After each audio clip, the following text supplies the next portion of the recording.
करते हुए योग आसन प्राणायाम आदि करते हैं तब इसका पूरा लाभ होता है। तो मैं आपको आपकी जिंदगी के लिए छोटे छोटे कुछ 4 नियम बताना चाहता हूँ और ये 4 नियम का पालन आप सब करिए। मैं आपको विनम्रतापूर्वक लेकिन विश्वास से कहता हूँ कि ये 4 नियम का जो भी पालन करेगा जिंदगी में बीमारी और रोग उसको कभी आएंगे नहीं। परम पूजनीय स्वामी रामदेव जी खुद 40-45 साल से इन 4 नियमों का पालन करते हैं। आप भी अगर ये पालन करेंगे तो बहुत अच्छा होगा। मैं भी करता हूँ मेरे जीवन।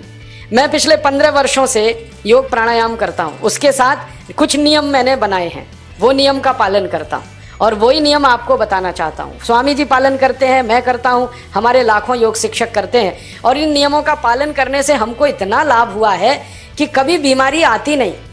15 साल से मैंने हर बार मेरा बीपी चेक किया, नॉर्मल है, शुगर नॉर्मल है, ट्राइग्लिसराइड्स नॉर्मल है, कोलेस्ट्रॉल नॉर्मल है। पिछले 15 साल में कभी सर्दी जुकाम भी नहीं हुआ, गला भी नहीं बैठा, कभी हॉस्पिटल नहीं देखा, कभी डॉक्टर के पास नहीं गए क्योंकि ज़रूरत नहीं पड़ी। और वो ज़रूरत नहीं पड़ी क्योंकि हम निरोगी हैं, स्वस्थ हैं। ये निरोगी और स्वस्थ होने के लिए आयुर्वेद की एक छोटी सी जानकारी आपसे मैं शेयर करना चाहता हूँ। आयुर्वेद में ये कहा गया है कि किसी भी व्यक्ति को निरोगी होना है, रोगमुक्त होना है तो अपने जीवन में 3 बातों का ध्यान रखे। अपना वात, पित्त और कफ तीनों का संतुलन रखे। वो 3 तरह के दोष हैं हमारे शरीर में, वात, पित्त, कफ। आपने सुना होगा ये त्रिदोष आधारित शरीर है। जब वात बहुत बिगड़ जाता है तो 80 से ज़्यादा रोग आते हैं। जब पित्त बहुत बिगड़ जाता है तो लगभग 46 से 50 रोग आते हैं और जब कफ बिगड़ जाता है तो 28 रोग आते हैं और वात, पित्त, कफ तीनों बिगड़ जाएं तो 148 रोग आते हैं। सर्दी, खांसी, जुकाम से लेकर और कैंसर तक जो आखिरी रोग माना जाता है ये सब वात, पित्त, कफ के बिगड़ने का खेल है।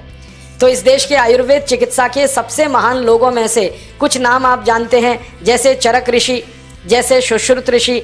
ऐसे एक ऋषि हुए बाघभट्ट। बाघभट्ट ऋषि ने एक पुस्तक लिखी है, उसका नाम है अष्टांग हृदयम, और एक पुस्तक लिखी है उसका नाम है अष्टांग संग्रहम। इन दोनों पुस्तकों में उन्होंने 7000 नियम बताए हैं, उनमें से 4 बताता हूँ।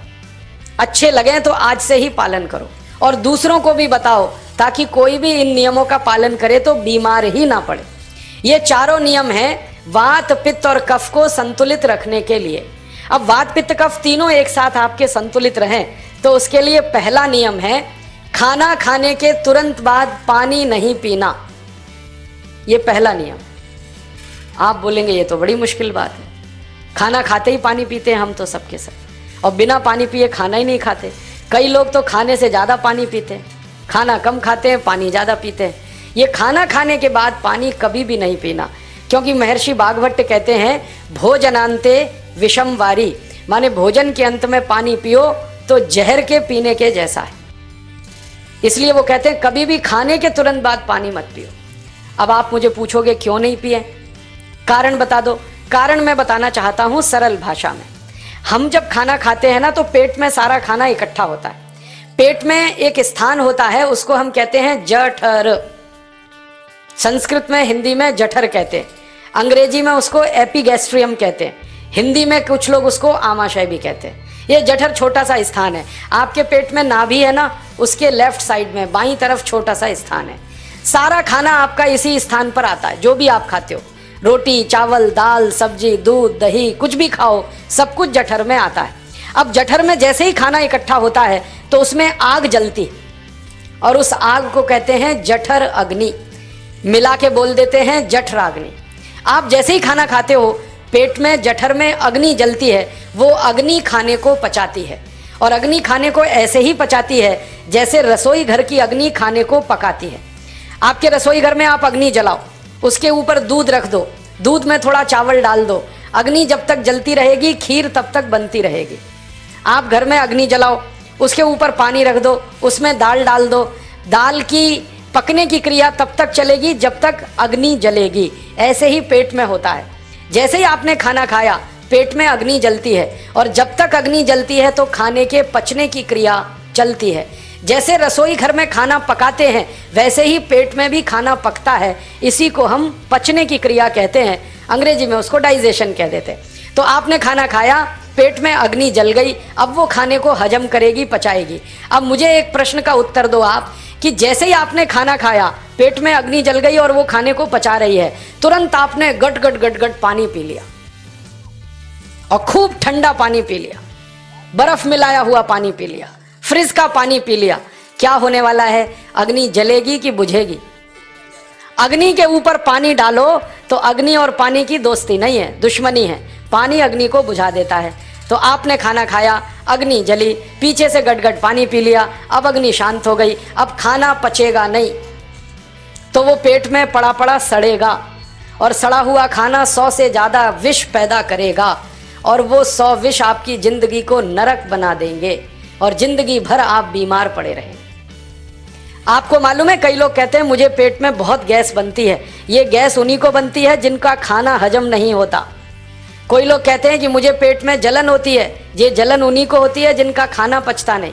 कोई कहते हैं कि मेरे पेट में एकदम गुम हो जाता है, फूल जाता है, ये सब वो लक्षण हैं जब खाना पचता नहीं।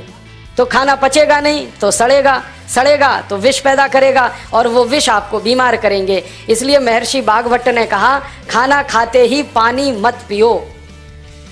समझ में आया? फिर आप बोलोगे कितनी देर तक नहीं पिए? कम से कम 1 घंटे तक।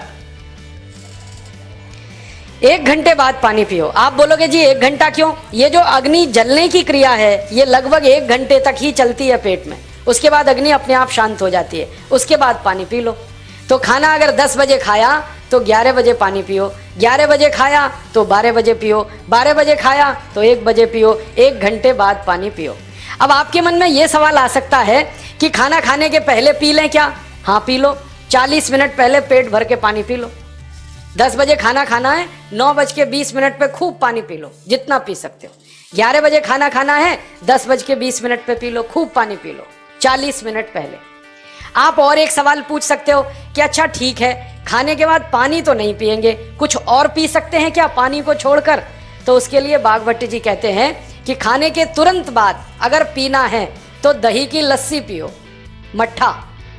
खाने के बाद अगर तुरंत पीना है तो फलों का रस पियो, गन्ने का रस पी लो, संतरे का रस पी लो, मौसमी का रस पी लो, अनार का रस पी लो। अब आप कहोगे ये सब महंगी महंगी चीज़ें बता रहे हैं, गन्ने का रस, संतरे का रस, अनार का रस, पैसे तो है नहीं।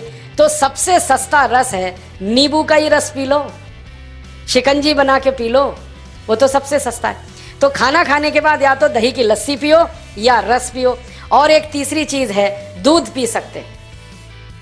तो खाने के तुरंत बाद पीना है तो दही की लस्सी या मट्ठा, खाने के तुरंत बाद पीना है तो कोई फल का रस, खाने के तुरंत बाद पीना है तो दूध। पानी 1 घंटे बाद पियो। और अगर एक बात ध्यान रखो तो अच्छा है कि सवेरे खाना खाते हैं जिसको हम ब्रेकफास्ट कहते हैं, नाश्ता, तो फलों का रस पीना अच्छा, दोपहर को खाना खाएं तो लस्सी और मट्ठा पीना अच्छा, और रात का खाना खाएं तो दूध पीना अच्छा। जो लोग इस नियम का पालन कर सकते हैं जिंदगी में कभी भी 80 रोग उनको नहीं हो सकते। वात पित्त कफ तीनों ही इस एक छोटे से नियम से संतुलित रहते हैं।